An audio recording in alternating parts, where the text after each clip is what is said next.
Bonjour à tous, donc bienvenue dans cette nouvelle guidance de la semaine, guidance thérapeutique. Vous avez comme d'habitude le choix entre la carte tirée du cadre vert et la carte tirée du cadre blanc. La guidance thérapeutique est tirée des cartes psy de Catherine Lapsy et de Psy Image. Et donc je vous dis à tout de suite groupe 1. Bonjour groupe 1, alors vous êtes tombé sur la tristesse. Donc la tristesse en fait c'est l'émotion de la perte. Comme toutes ces sœurs de la famille des émotions, elle nous est très utile. Même si elle nous paraît désagréable, donc elle n'est pas négative, hein. La tristesse, ça nous permet de savoir qu'on a besoin de réconfort. C'est quelque chose d'important qui nous a été retiré, comme une relation, un être cher ou une situation, et ça fait mal. Donc la tristesse se soulage avec le temps. Et lorsqu'elle est très intense, on aimerait que ça passe vite, très vite, et parfois un peu trop vite d'ailleurs, au point qu'on ne prête pas attention à notre tristesse par moment. On se donne pas le réconfort dont on a besoin. On ne va pas le demander non plus. Et la tristesse, elle ne va pas s'éloigner, hein.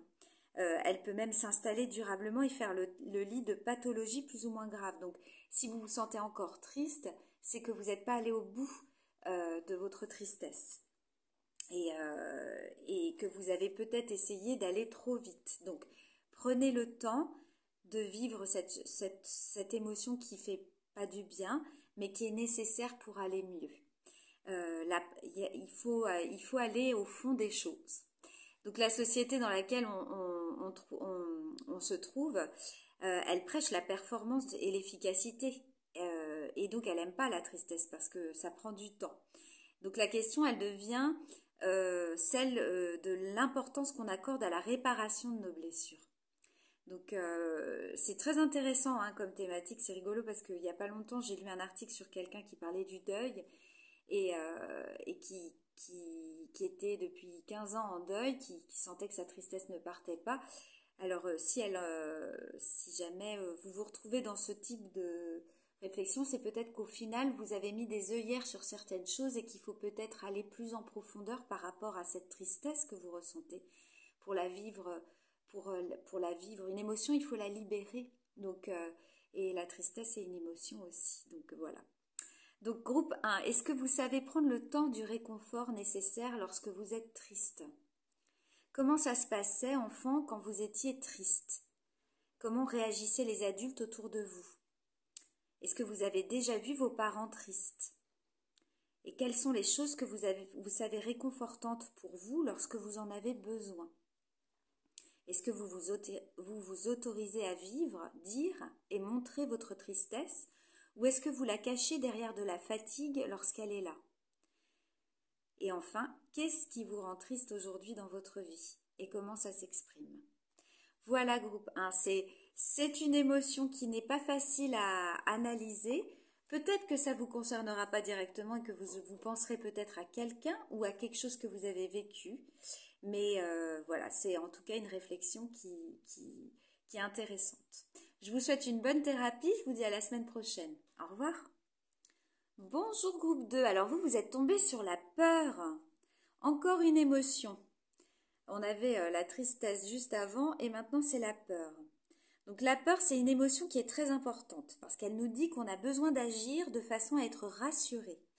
Par rapport au fait qu'on ne va pas mourir, par exemple, si un lion s'approche de notre caverne, pour citer un exemple, par exemple, que nous n'allons pas agir contre nos valeurs et que nous allons rester en bonne santé, etc. Mais la peur, au-delà de nous révéler notre besoin de réassurance, elle devient parfois chronique.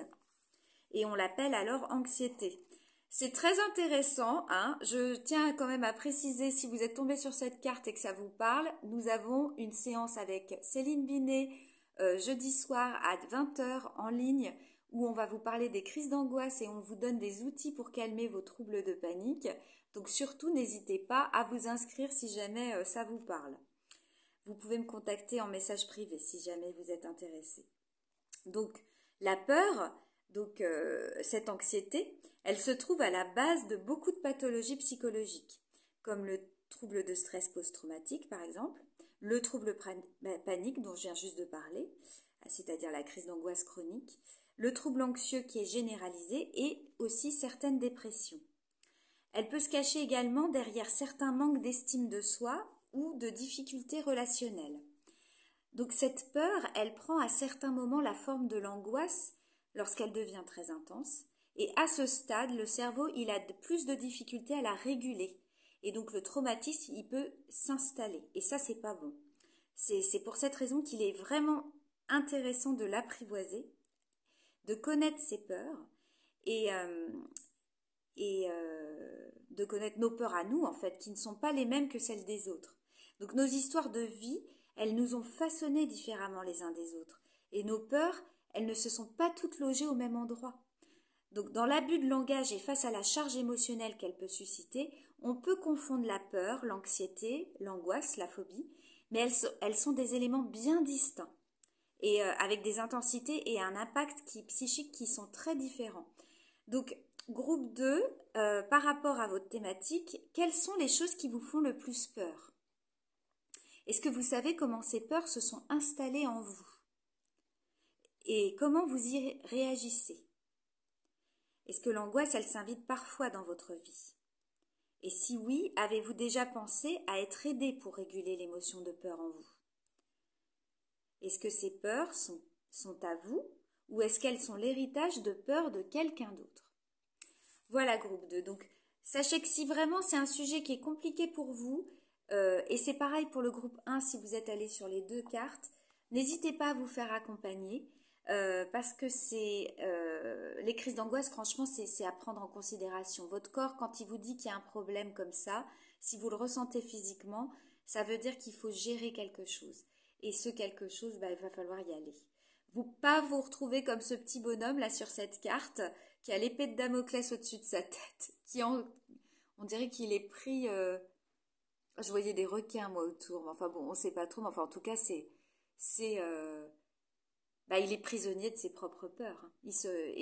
Et dans ces cas-là, on s'emprisonne tout seul. Donc, si vous savez pas comment vous libérer, faites-vous accompagner. Le thérapeute, il vous accompagnera, il vous montrera le chemin pour que vous puissiez trouver votre sortie. Et évidemment, si vous avez besoin, n'hésitez pas à me contacter. Voilà, je vous souhaite une très bonne journée, une belle semaine, et puis je vous dis à la semaine prochaine.